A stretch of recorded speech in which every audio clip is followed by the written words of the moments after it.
just how integral is this air gases business? And how do you see the future unfolding? Because there's so many headlines around hydrogen and CO2 and clean fuels, but just give us some concluding thoughts on air gases and their production and recovery, if you will, please. We'll start with you, Jörg.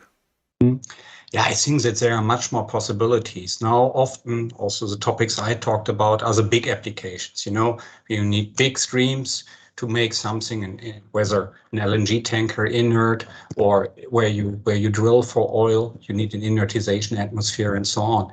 But I think that the smaller applications could grow in number. So just think of your fridge at home. If you want a fresh salad in there, now you just cool it. If one of the compartments would have nitrogen inside instead of air, your salad would be fresh for 1 week. Now also, if you have another kitchen aid where you just grind coffee beans, for example, or you cut other vegetables, if you would put a nitrogen atmosphere inside, you would have a much more tasteful food in the end because the oxygen is not there, which directly would react with it. This can all be done with now, of course, in my case, with membrane technology, because as you see, a membrane can be very small. So you just need a little bit of compressed air. You have some nitrogen at the right purity, and you can use it everywhere. Also, when you would think of oxygen-enriched air, so the people who are heating their house with oil or with natural gas, now you burn it with normal air. Now, you could also put a small membrane in there, take oxygen-enriched air in there instead, so you take out the inert nitrogen, which is just in there taking space, and it doesn't have a good caloric value, so it doesn't have no caloric value, and it doesn't have a good heat transfer. So by this, you can make all systems much more efficient, just with a small change, with small pieces. And I think this could be the future. Not only big, but maybe small one for everybody, and then in a lot of households in the world.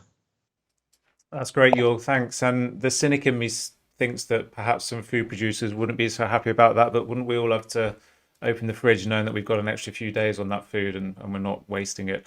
Tom, some final thoughts from you on air gases and I guess, where you see it going and what's important? Well, I mean, air gas is such a broad set of markets and applications. We play a very sort of focused role within that overall ecosystem. So I don't want to speak to the larger ecosystem, but I can speak to what we're seeing in the market, where we play with very large end users of argon and nitrogen, and I can tell you that there's a burgeoning realization among these some of the world's largest manufacturers that they're kind of sitting on a gold mine that they didn't know how to mine. When you have 99%, you need argon that's 6 nines purity or 5 nines purity or 4 5 purity. You're sitting on argon that's 99% pure or 98 or even 90% or 80% pure. There's immense value in what you're now considering waste.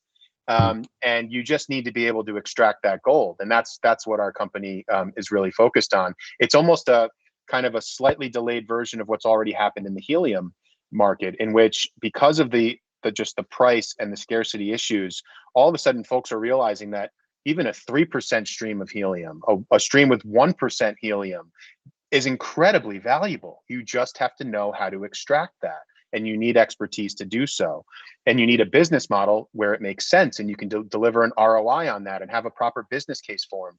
And I think folks in the argon market are finally starting to see that same exact trend that has, I think, accelerated a bit faster in the helium market just because of the overall supply-demand imbalance we've been seeing in that market globally. So those would be my parting thoughts. There's a gold mine, and we just have to figure out how to extract it for most of the world's largest manufacturers.